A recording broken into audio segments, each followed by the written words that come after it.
Welcome to From Vision to Impact, a podcast where we spotlight visionary leaders in Africa who are shaping the future of Africa through technology, innovation, resilience. And today we have Dr. Kingsley Adonu, the CEO of S.Mobile Group and one of Nigeria's fastest growing business conglomerates in telecommunications, oil and gas, power, logistics, real estate, and edge technology. Born and raised in Nsukka, Enugu State, Dr. Adonu's journey from humble beginnings to becoming one of MTN top partners is a powerful story of determination, leadership, and impact. Beyond business, he's also passionate about nation building, empowering young people through initiatives like S.Mobile Tech Institute, Regina Ogbonnaeke Empowerment Foundation, and Nsukka Street to Stardom, which helps young talent in music, acting, and sports find their voice. Dr. Adonu, thank you for joining us. It's an honor to have you on this show today. First of all, congratulations on your latest award as one of MTN top partners in 2024. We'll be looking forward to this interview with you, and we are truly glad to finally have you here today. Let's start from the beginning. You built one of the strongest partnerships with MTN through S.Mobile Net Zone Limited. How did your journey into the telecom industry begin? Thank you. Before I proceed, I want to correct my identity. I'm from Enugu. Enugu is not local government of Enugu State. I'm not from Nsukka. All right. I know you'll be surprised because most people from, many people believe that people from Enugu, people from Udenu, that all of us are from Nsukka. Nsukka is a local government on their own, and we are also in Enugu North local government. So I want to make that clarification. I am from Enugu. If I'm traveling now and I get to Nsukka, I cannot call somebody and say I'm home. But once I'm in Enugu, I can tell you I'm home, I'll reach you. So that's what I wanted. All right, sir. Thank you. Thank you for the correction. All right. So I'll take the question again. You built one of the strongest partnerships with MTN through S.Mobile Net Zone Limited. How did your journey into the telecom industry begin? Okay. I started the telecom business in 2005. Before I got a temporary telecom business as a volume sales officer in MTN Abuja. The volume sales officer are just like agents, people that are selling products for the trade partners. Then, so that was 2010 when I came to Abuja here, and I started selling products for partners, selling all kinds of MTN products. So the journey started from there, from that level of as agents. Then I now floated my own company, which eventually become a partner directly with MTN today. All right, sir. Thank you so much for that answer. Moving on, from our research, we confirmed that there are more than 144 MTN business partners and distributors in Nigeria. What did you do differently to achieve such historic achievements in the midst of other strong competitors? In business, the first thing is for you to define your vision. Then the second one is for you to build a very good structure.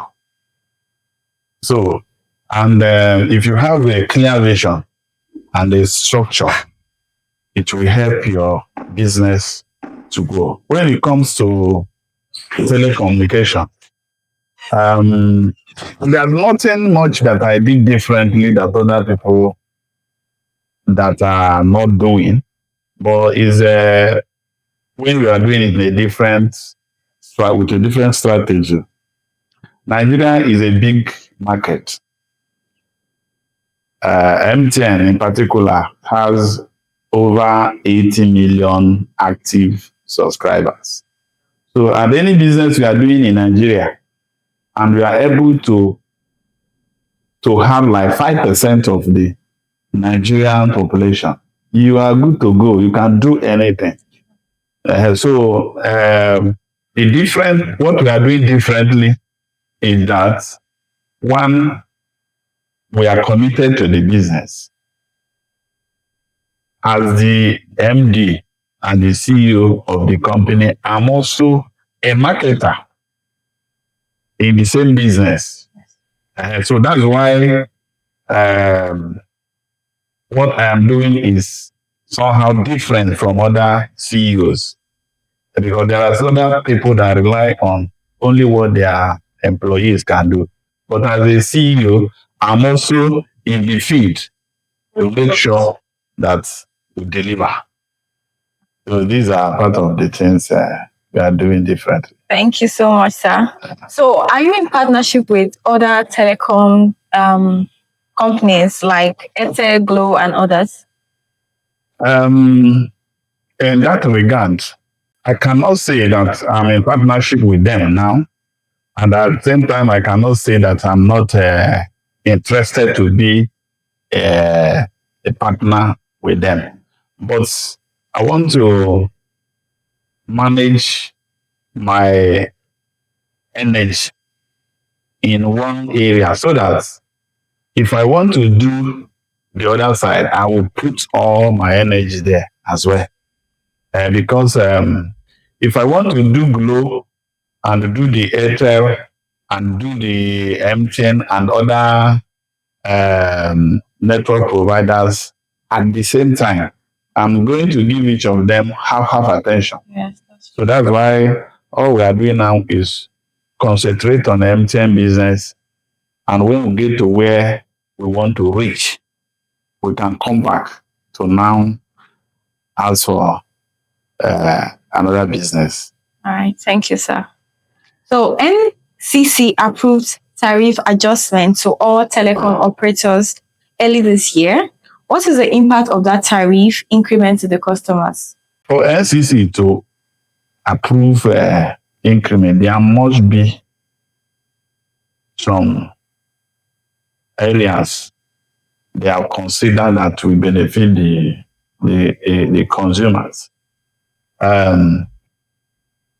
If you check about 4 years ago, we have only like 4G network. Now we have 5G almost in all the states in Nigeria. And the database keep on increasing.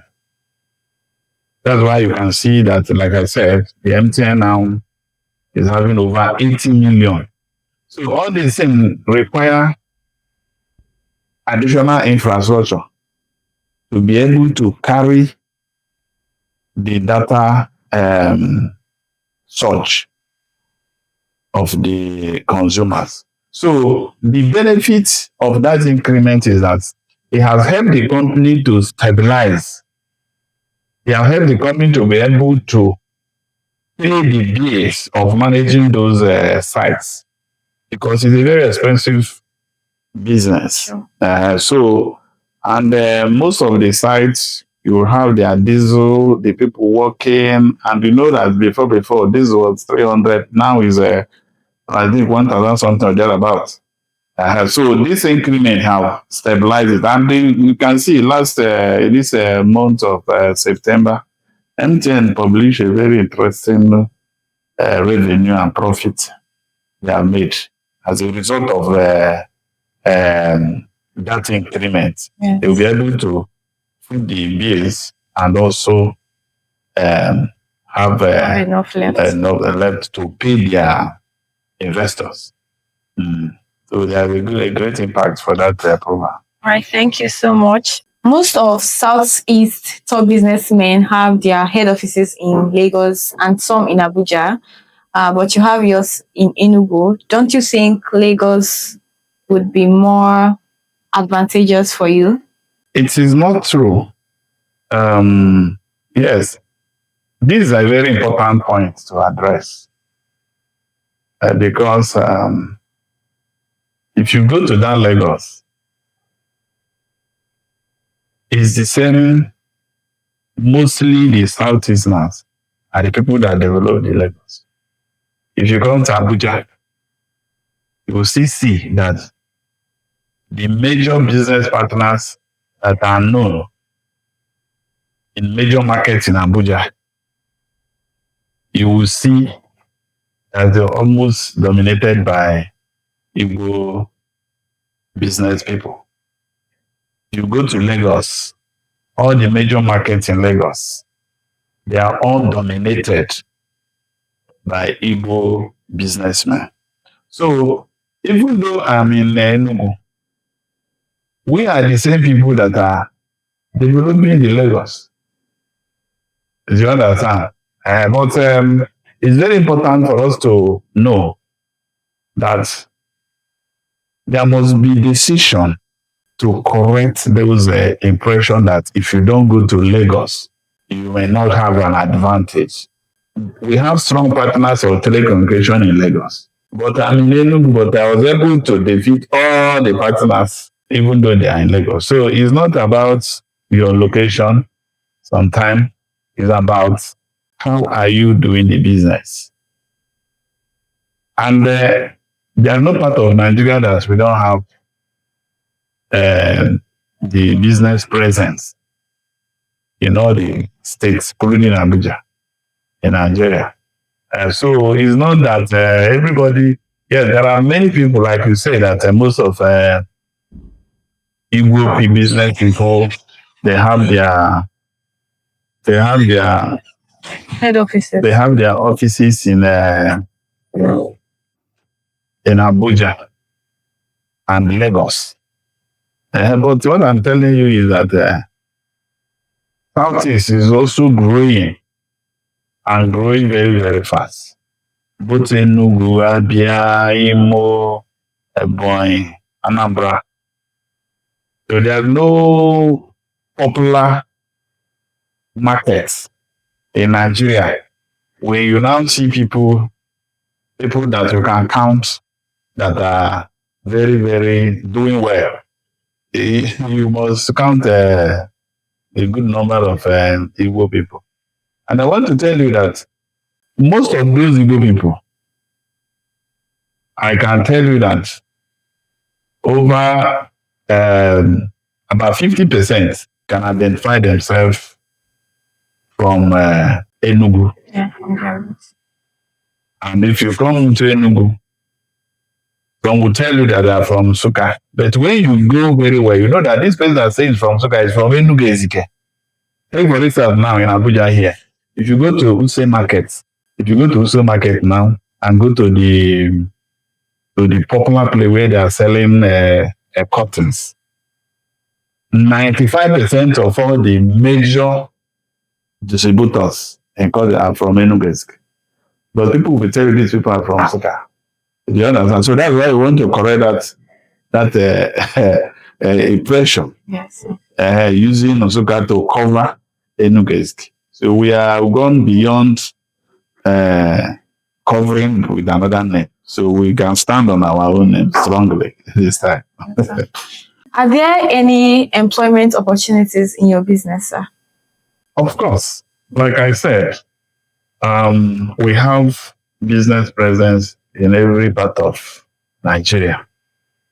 Currently, both our direct staff and contract staff and the agents, because we have categories of people working with us. We have over 10,000 persons working in S.Mobile. So there are a lot of job opportunities now. That's really amazing. Thank you, sir.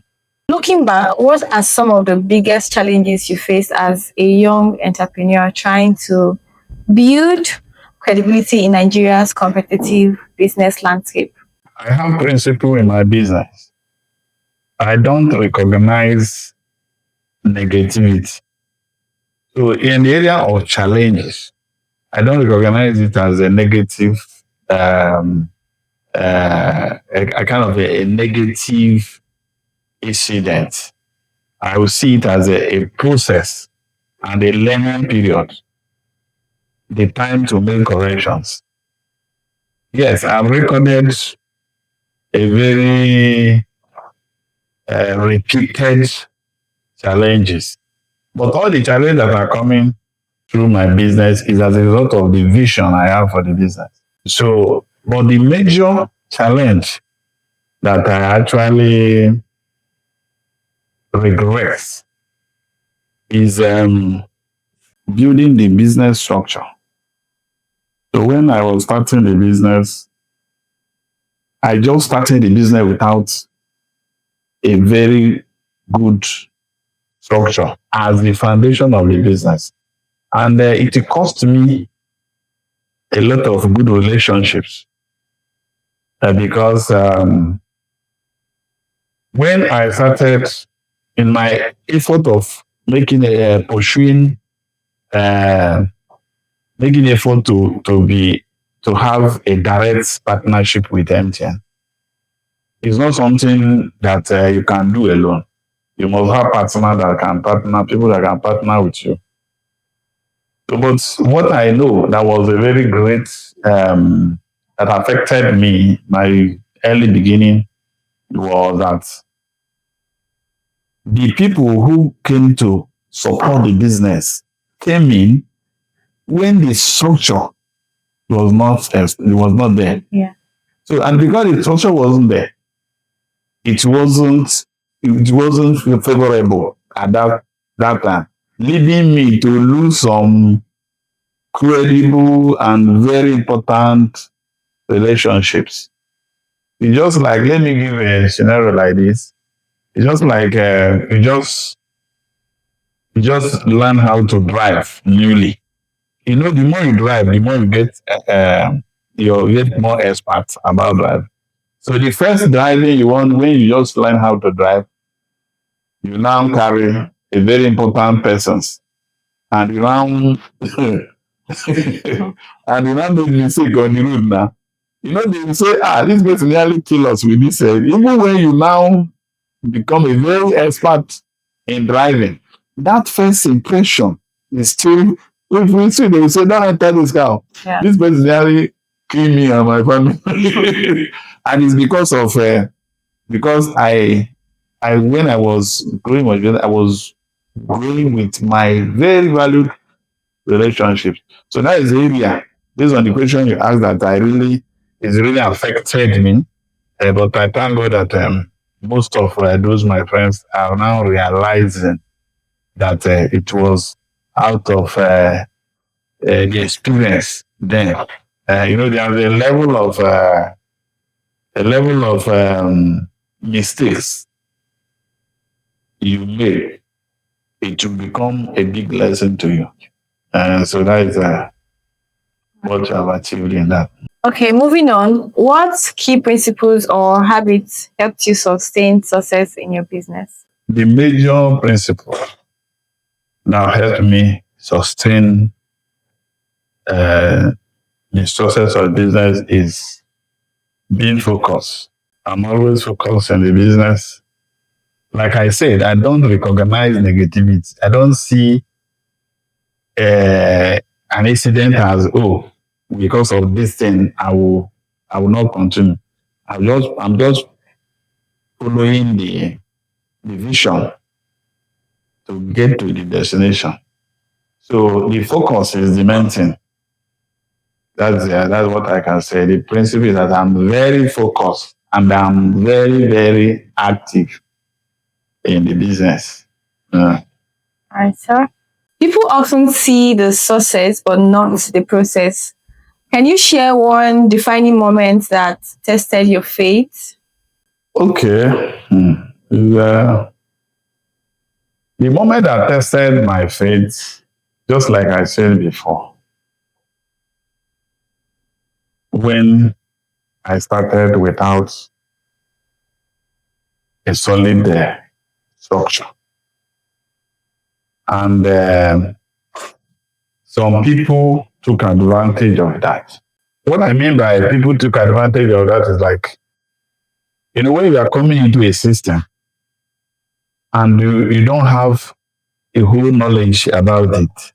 And you are now relying on some people to lead you.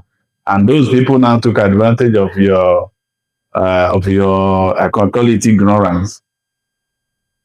So it really affected me because it drove me back. That what I'm supposed to achieve in 2 years now took me over 7 years. But because I know where I'm going, like I said, vision is very, very important to be defined in anything you are doing.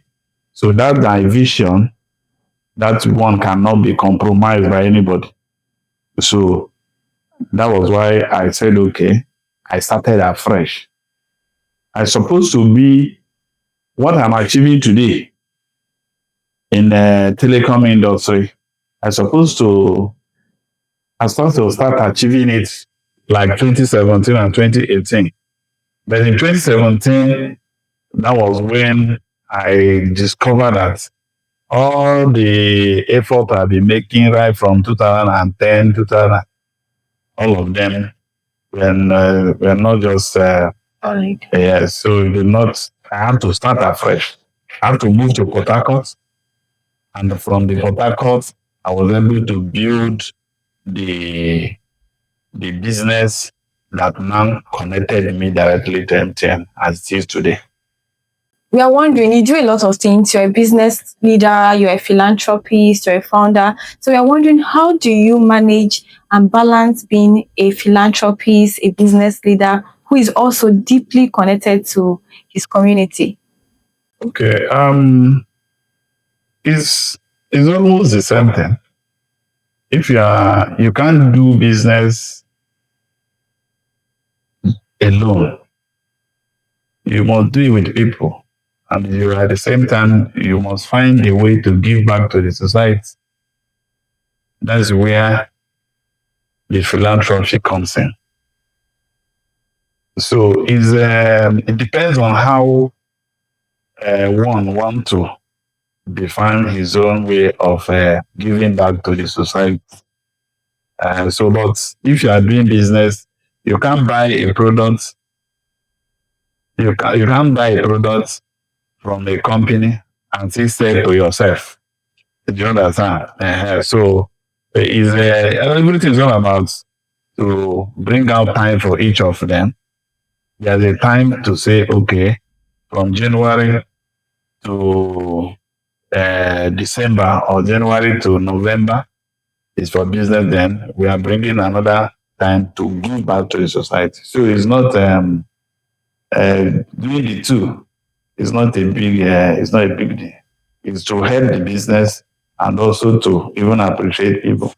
So, sir, a lot of Igbo businessmen are very popular on social media, but it seems like you're not so popular on social media. So, how do you build network and contacts in your business when you're not actively on social media? Are you saying that it's only on social media that people can build a network? No, sir, that's not the point. But a lot of businessmen use these social media platforms and to build connections. But you personalize it. You said Igbo people. Yes, sir. A lot of. Why do you say Igbo people? There are no Yoruba people in social media. Because we are talking about your roots here. You're from the Igbo speaking tribe. So we know a lot of your brothers who are also into businesses like yours, and they are doing very well on social media, active on social media. So I believe that the social media platform, they're not just there for the fun of it, they're there because there's something they are gaining from being active on the social media space, sir. Okay, to me, social media is not where I can say, okay, it's only when I'm on social media I will be able to have a reliable business networks. And because I don't think the most people, the real business people in Nigeria, most of them are not social media. Even if you see they're on Facebook, they don't even, they are not even the one operating it. Social media is like the way you want to use it.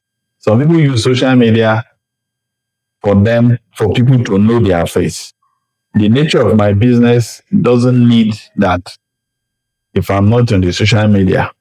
The most important thing is once you know, once you want to know what you are doing, people will still look for you, whether you are on the social media or not in social media.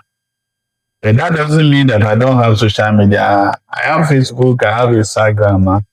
Do you understand? The only thing is that I'm not doing it like I want to eat.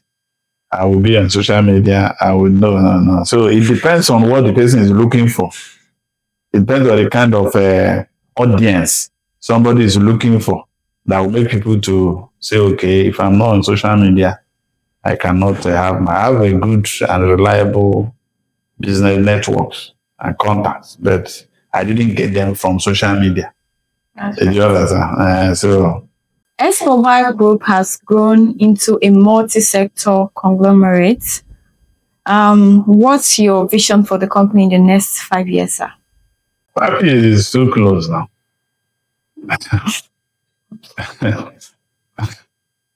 5 years is close. 5 years is too close now. It's close, but I believe you still have a vision for. Yes. On the vision, I'm going to put it this way. When we get to that 5 years, we'll meet again and talk about, like today, we are talking about the achievements we made in telecommunication. Previous years. So let's wait. In the next 5 years, we'll meet again. We'll be discussing about this is what we have achieved, not what we are going to achieve. The other side is two different things now. Yes. So when we get to that bridge, we'll cross it. All right, sir. What's the leadership philosophy that drives your team culture and business decision at S.Mobile Group, sir? The leadership philosophy. Leadership philosophy. The leadership philosophy, first thing is, I've said it before, and I'll repeat it again. One, identifying the vision. Then, understanding what you are pursuing. Because some people, why they can start business and stop based on the advice of another person, because they are not even clear of the business they are doing. So in my own leadership as a businessman, is first of all, I will study the product. Take for instance, telecommunication is everybody is a customer.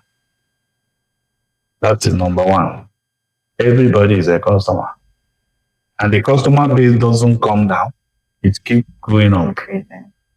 Do you understand now? If you go to all the locations with all the SIM registration agent, you must see people registering new SIM today. And tomorrow you will still see them. So it's a business that you already look at it and said, it's a business that they have already guaranteed how the future will be. Do you understand? So my own is, as a leader in the industry, as a telecommunication in my company, is always focusing on the business,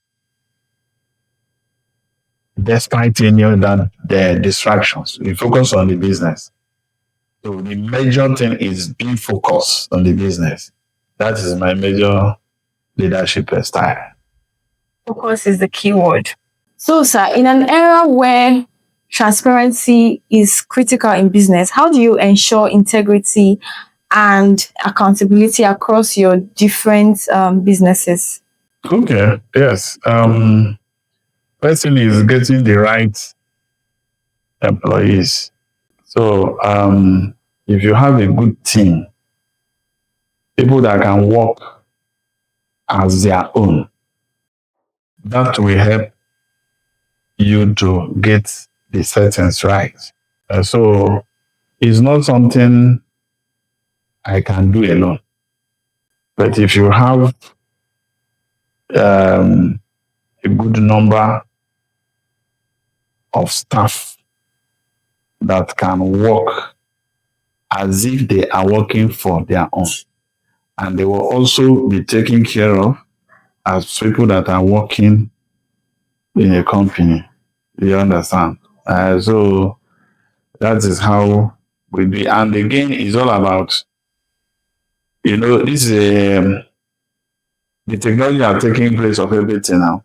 So when the area of accountability is no longer like when you have staff members, you must be in your office before you know. With your smartphone, you can get to know even when everybody clock in your office and when everything can happen with your phone. So it has made the whole thing to be it's no longer like you have to go to the office or you have to call somebody on phone before you can get things done. So technology is really making things easy this time. The recent launch of S.Mobile Tech Institute in Enugu was a major milestone. What inspired you to create an institution focused on cybersecurity and artificial intelligence? We launched the S.Mobile Tech Institute on 16th of September 2025. And it's just like what I've said about the technology. The idea of that institution is to educate our people on cybersecurity and AI, that is artificial intelligence, Yeah. including robotics, data analysis, and the rest of them. Our major area is cybersecurity and advanced AI. Let me use the cybersecurity to just respond to you properly. Nowadays, what all the industries, government, individuals, private companies, what people are suffering these days is cyber attack. And it's only the cybersecurity. If you are knowledgeable about cybersecurity, it will help to reduce those attacks. The more we are going digital, the more risky it becomes. And we cannot stop it. We can't go down. We keep growing up. So the more technology, there's a lot of innovations, a lot of things coming up. You know now that with your phone, you can open an account. You don't even see anybody.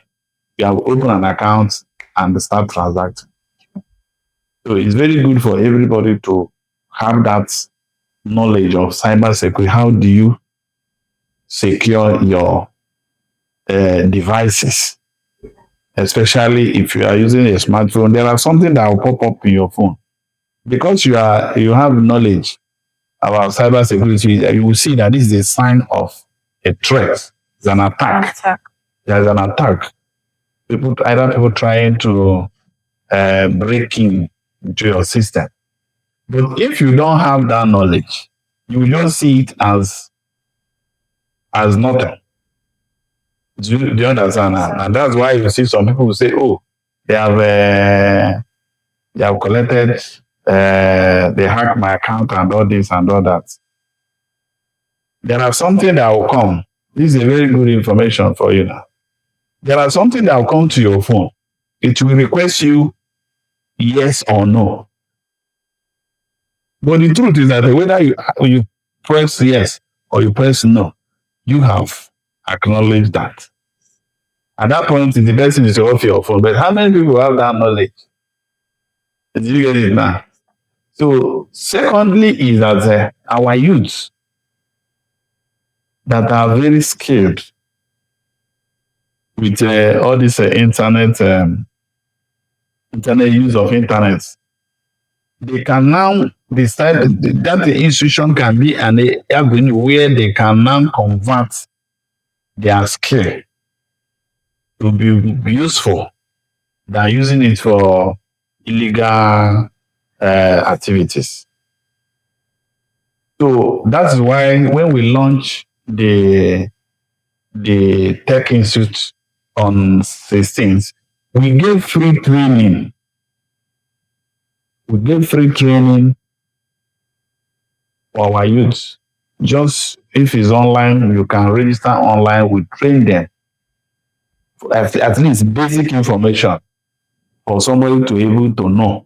Then for somebody to now go deeper, to have a deeper knowledge about it, then the person can now subscribe for that a higher knowledge of it. But basically, for you to be able to know, these are the kind of notification you can receive through your mail or receive as SMS. You'll be able to know that some of your devices is about to, or there are people trying to hack it. Are you able to take precaution about that? Do you get it now? So it's a very big, we have a very big vision towards it because it's an institution. It's not just a tech hub. Yeah. It's an institution, and we believe that in the nearest future, it will be a school. It will be a school that people will be having as certification from there and other. So it's something that we are doing for the advantage of our people. And like you asked about how do government partners with us.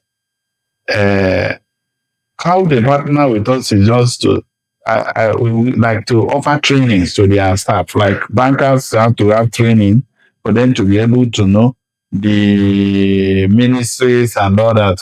Have to be able to know everything's all about for you to know how to secure your cyberspace.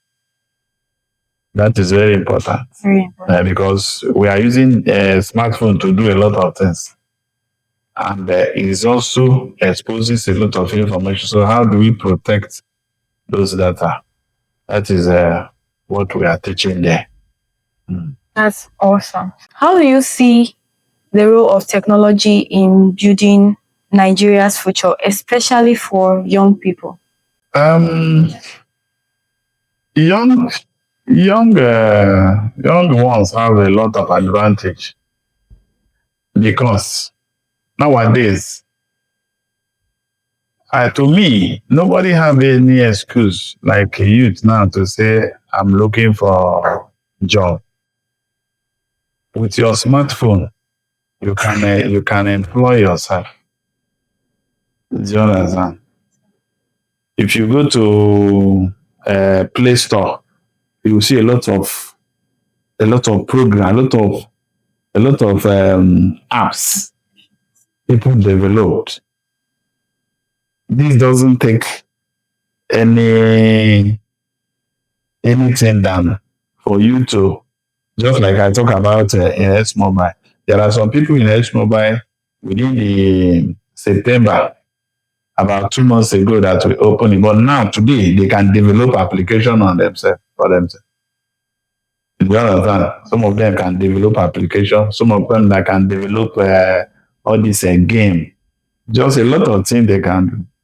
If you ask them now to develop a website for you to be using to be selling your product, because any product you are selling now and is not online is as good as you have not started. Sure. Do you understand? So the youth have a lot of advantage. That's why I say that when you engage most of the youth, you see that they have a very high serious skill. But the issue is that who can mentor them for them to know that this skill you can put into in a legitimate way that will make you even more richer than the other side. I think is faster. So there's a lot of advantage in technology, especially for our youth. That's absolutely true. So, cybersecurity is growing concern globally. What role do you think the private sector can play to safeguard Nigeria's digital economy? It's not about investing in training their employees in cybersecurity. That alone can go a long way because they say that prevention is better than curing. It's better you protect the attack than investigating the attack. Do you understand what I mean? Yes. Let it not happen. Don't say, okay, when it happens, I will go and report. If you find a way to make it not to happen, this is better and cheaper. So what the organizations should be doing now is to invest more in training their employees on cybersecurity. That is what the first thing they do, because security is number one. So that is what I advise them. So, through your foundation, the Regina Ogbonnaeke Foundation, you've empowered and supported orphans, widows, and persons with disabilities. What inspired your passion for humanitarian work? Okay, I'll put it this way. I pray through charity. Do you understand what I mean? I pray through charity.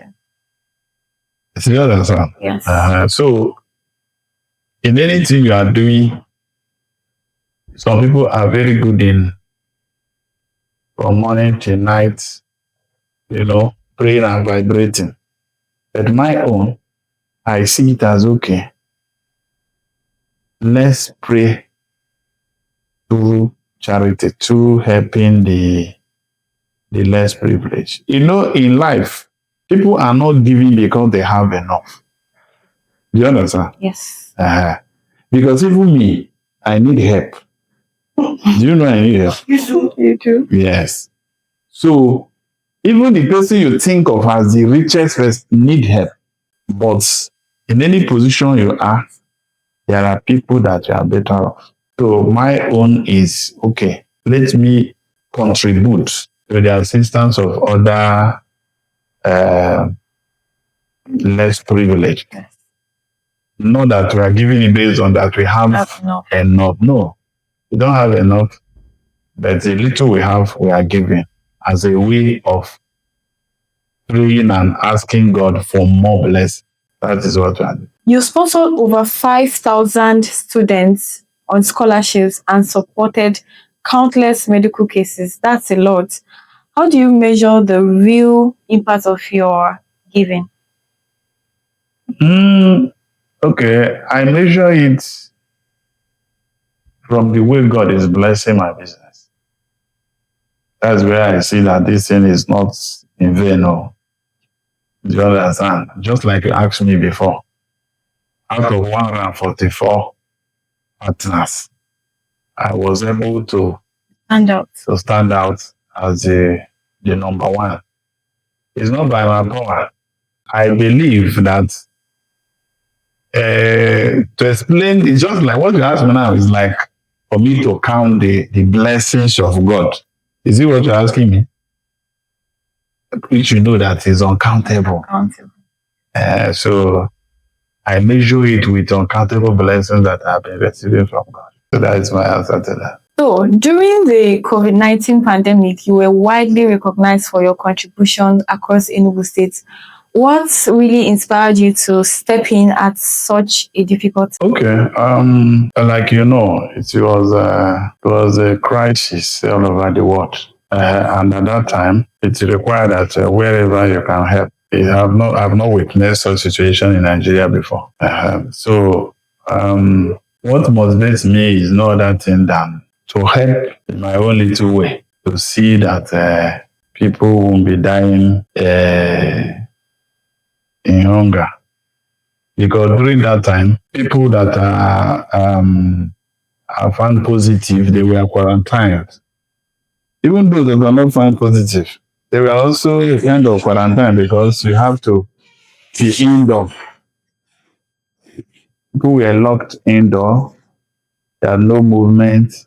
Even it was a kind of a very very ugly situation.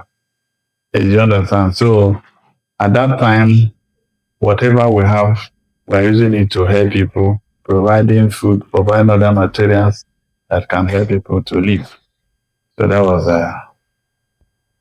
was what's motivating most of us.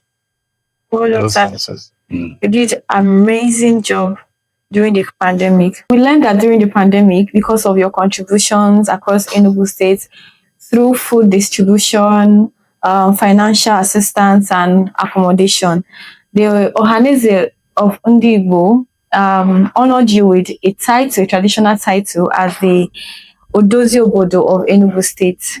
How did that recognition make you feel? And what does the title Odozi Obodo mean to you in the context of leadership and business journey? Okay. How to connect it is the issue. The question you asked is about how did the title make you feel? And what does Odozi Obodo mean to you in the context of your service and leadership journey? Okay.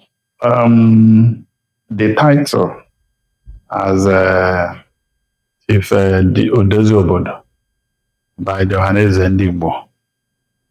It just, let me say that it's just a way to say thank you.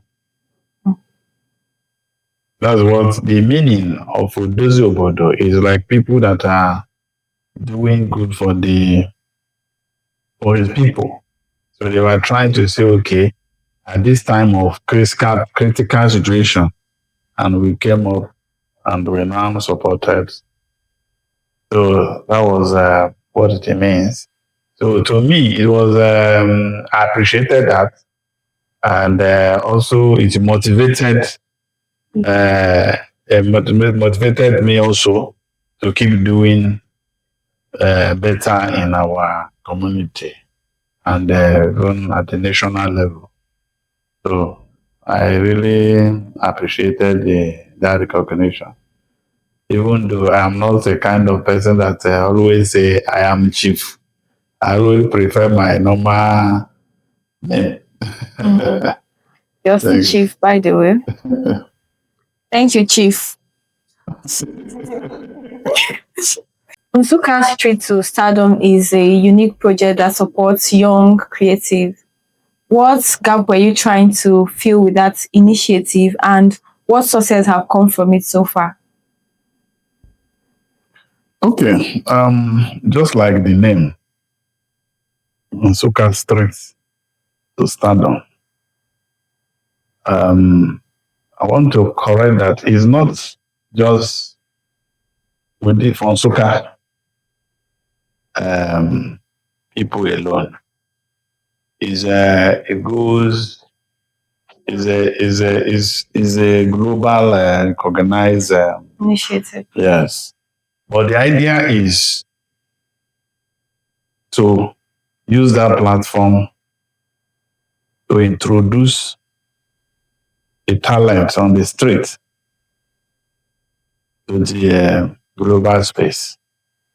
Like if you go to some local areas, you see people just by making fun, but you see that this person, if he can be developed, is you turn to be a big star.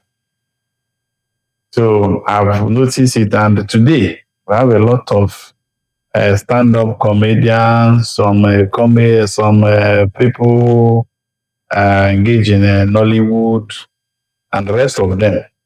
And from that Project. project. In 2021, I invited top artists to introduce them to those young ones. And once you see an upcoming with a big artist, automatically that upcoming will now begin to get more popular. So the essence of that platform was, okay, let's use this platform. That's why it's a free platform, and nobody have charged anybody 1 naira. So it's just like a part of giving back to the society, to make sure that we're able to use and introduce people to the higher artists. So that is what we are doing there. Well done, sir. You are doing such an amazing work with that initiative. So, public perception can sometimes be shaped by misinformation.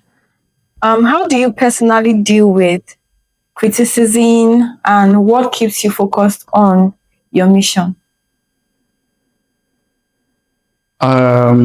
Criticism is, should I say, is inevitable as far as you are ready to, you are aiming high.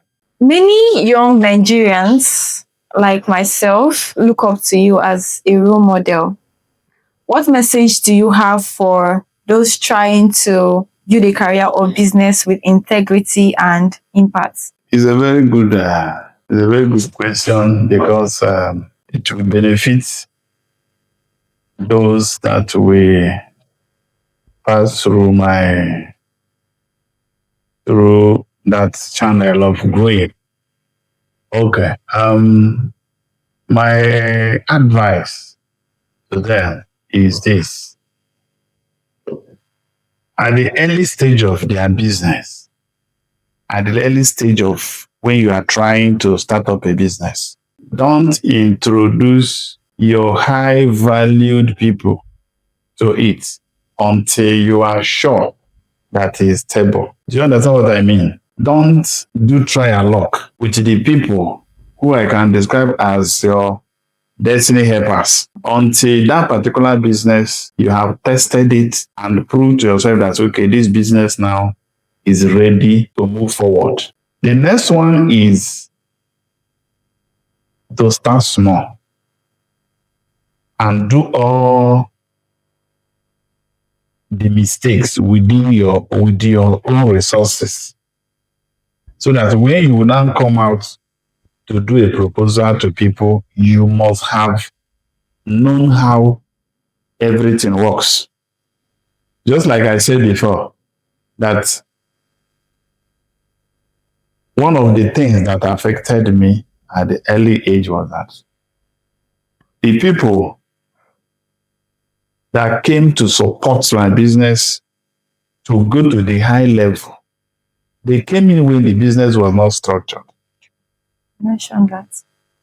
Do you understand? So, and that thing affected my speed of growth, because it was not structured. We couldn't meet up our expectation, and it affected their confidence in the business. So now that the business has been stabilized, now that the business is structured, it takes time for the person to be able to say, let me check whether it's now structured. So my advice is, start small with your own. When everything is settled, you can now bring people in. So, sir, what's the plan for S.Mobile business in the next 10 years? Okay. With the management structure we have developed, we are hopeful that before the next 10 years, S.Mobile will be a leading telecom communication in Africa. Is S.Mobile open to partnership, or are you currently in partnership with other companies or brands? Of course. Like I said before, there's no great achievement you can do it alone. We have partners and we are also open for partnership because Nigeria is a very big market. And like I said, any product or services you are giving to people in Nigeria, if you're able to satisfy 5%, you are doing very great. So because of the nature of our business, we need partners in different locations. People that can come, we have different kinds of partners. Some people come as a franchise partners. Some come and establish our brand in their location. Then some are now the people that we can help them to get the product at a good price. Some people are people that partner with us for on the basis of profit sharing. So we have different kinds of partners. So that's why we are able to, we can't achieve all these things alone. Yeah, that's true. So that is the truth. So this achievement we are celebrating today is not only by my only effort, it's also a collaboration with the reliable partners we have. So finally, when people mention the name Kingsley Adonu, 10 years from now, what do you want that name to represent? What do you want people to think when they think about Kingsley Ifeanyi? Yes, I'll be very glad and I hope that in the next 10 years, when you talk about telecommunication, is Ifeanyi Adonu name you will see. If you talk about the technology in Nigeria, my name will come up from there. So, like I said, when we get to that place, we'll still meet again to discuss it. And by then, we'll be discussing what we have achieved before that 10 years. But I'm very much hopeful that we are going to achieve more than what we are celebrating today. Amen. Thank you. Thank you, sir. And I really, if you see even where I register a company now, Nsukka Street to start. Yeah. That Nsukka is dominating our name, and we want to separate it like so, but why do they call everybody from Nsukka? Why do they call everybody from that as No, it's the first, it's the only area that developed fast the earlier. And the University of Nigeria and Nsukka also made it like everybody that there. My dad, when they ask him where he's from, he says he's an Nsukka man. Everybody will say Nsukka, but we want to draw to how to break it. So that we say we're from Enugu. You are also a member of the Rotary Club of Abuja and have been recognized as a major donor.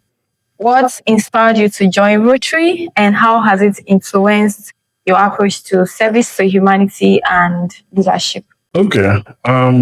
Rotary is also a platform where you can reach out to the society, helping the less privileged. It's just like Regina Ogbonnaeke Empowerment Foundation.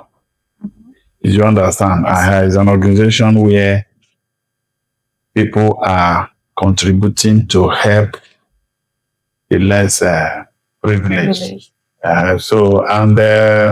I'm a major donor as a result of the contribution I've made, and we'll keep on making the contribution. It's no other thing. There's no other particular thing about it than where you can contribute money and we go globally, not in Nigeria. It's an international platform to reach the less privileged. What an incredible conversation it has been with you, Dr. Kingsley.